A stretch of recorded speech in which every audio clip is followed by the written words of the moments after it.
ভারতীয় নাগরিক কিভাবে 17 দিন এভাবে জেলে থাকতে পারে? এর ক্ষতিপূরণ কে দেবে? তো সর্দারের জামিনের মামলা যখন আজকে শুনানির জন্য ওঠে, ঠিক তখনই বিচারপতি প্রশ্ন করেন যে নিরাপদ সর্দারের বিরুদ্ধে অভিযোগটা কি ছিল। সেই অভিযোগ কিন্তু স্পষ্টভাবে বলতে পারেনি রাজ্য পুলিশ। রাজ্য পুলিশ জানিয়েছে, রাজ্য পুলিশের কাছে জানতে চেয়েছিল যে কবে এফআইআর করা হয়েছে এবং কিভাবে ট্রিট করা হলো তাকে।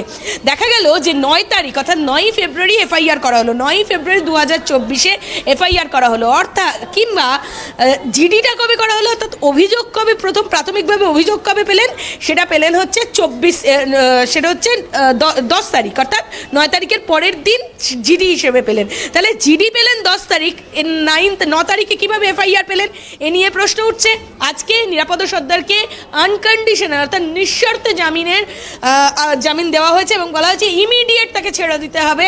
তাকে একজন ভারতীয় নাগরিককে এভাবে আটকে রাখা কি যায় না, আর সেক্ষেত্রে কিভাবে আটকে রাখা হয়েছে এবং কিভাবে এই এফআইআরটাকে এই কন্ডিশনে কিভাবে জেলে রাখা হলো তাকে, সে নিয়ে প্রশ্ন তুলেছেন বিচারপতি। আমি একটু নিরাপদ সর্দারের স্ত্রী রয়েছেন আমাদের সঙ্গে, জিজ্ঞাসা করব। প্রথমেই বলুন, আজকের এই জামিনের পর আপনি কি বলবেন? আমি তো খুব খুশি যে আইন আমাদের পাশে আছে, সাধারণ মানুষের পাশে আছে, এটা ভেবেই মানুষের আস্থা কিন্তু ফিরবে। এফআইআর হলো 9 তারিখ, 10 তারিখ হলো জিডি। এই যে সমস্যাটা, এই জায়গাটাই তুলে ধরলেন বিচারপতি। বিচারপতি বললেন তাহলে তো পুলিশ অফিসারদের গ্রেপ্তার করা উচিত। একদম একদম ঠিক বলেছেন, কারণ সন্দেশখালীর পুলিশ অফিসাররা একেবারে দলদাসে পরিণত হয়েছে। আমরা একাধিকবার মানুষের কথা বলতে গেছি, নিজেদের কথা বলতে গেছি, কোনো অভিযোগ তারা নেয়নি এবং উপরন্তু তারা বাড়ি পাঠিয়ে দিয়েছে যে কোনো অভিযোগ নেওয়া যাবে না। ওখানের যেভাবে ঘটনাগুলো ঘটছে এবং বারবার অভিযোগ করা হচ্ছিল, একাধিকবার দেখা গেছে পুলিশের বিরুদ্ধে সরব হয়েছেন বিচারপতিরা। আজকেও আপনার মামলার ক্ষেত্রেও বিচারপতি সরব হলেন, তো সেক্ষেত্রে আপনি ওখানকার বাসিন্দাও, কি বলবেন এই পুরো বিষয়টা? আমার তো সম্পূর্ণ আস্থা আছে আদালতের উপর এবং বিচার ব্যবস্থার উপর। এতে করে আমাদের সাধারণ মানুষ যারা বসবাস করি, আমরা নিম্ন একেবারে গ্রামের দিকে যারা বসবাস করি, তাদের পাশে যে বিচার ব্যবস্থা আছে, এটা সেই বিশ্বাসটা আবার আজকের আমরা ফিরে পেলাম। আর নিরাপদ সর্দার তাকে নিঃশর্তে জামিন দেওয়া হয়েছে এবং বলা হয়েছে যে এই 17 দিন তাকে কিভাবে জেলে রাখা হলো, একজন ভারতীয় নাগরিক হিসেবে তিনি কিভাবে 17 দিন জেলে রইলেন, সেটা নিয়ে প্রশ্ন তুলেছেন বিচারপতি। আপনার কি মনে হচ্ছে কোথাও গিয়ে রাজ্য পুলিশ এটা সাজাতে গিয়েও সাজাতে পারে?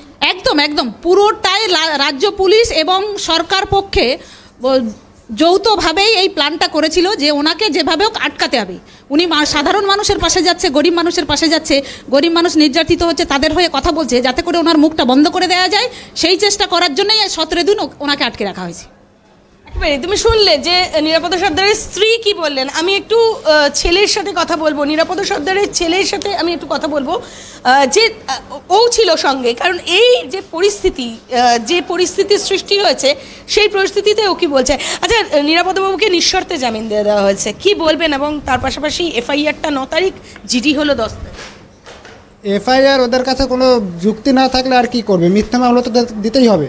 যেহেতু বাবা যা সত্যি কথা বলেছেন, তাতে করে ওদের আর কি, ওরা ধরা পড়ে যাবে, সেই সুযোগেই মিথ্যা মামলা দিতে হয়েছে। আজকে জামিনের পর কি বল? আনন্দ হচ্ছে, আর কি বলার আছে।